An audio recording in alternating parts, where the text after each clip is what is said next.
The overall goal of the following experiment is to develop a cheap time-lapse microcinematography assay with sufficient rigor to generate reproducible and quantifiable results. This is achieved by employing the use of inexpensive reusable silicone gaskets to construct agarose media plates on microscope slides. Results are obtained that show these plate complexes remain hydrated and sufficiently oxygenated for more than a week over a variety of media types and agar concentrations.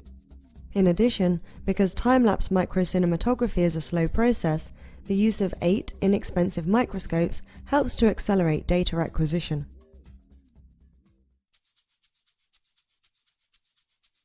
Hello, I'm Rion Taylor from the laboratory of Dr. Roy Welch from the Department of Biology at Syracuse University.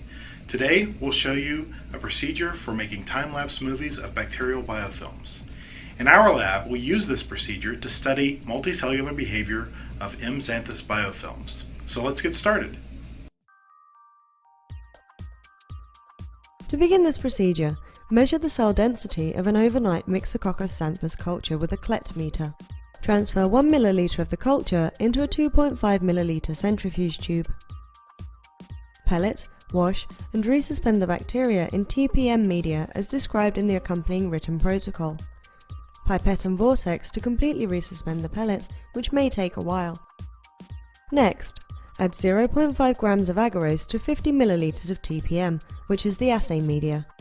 Also add 0.5 grams of agarose to 50 ml of CTTYE, which is the nutritive disc media.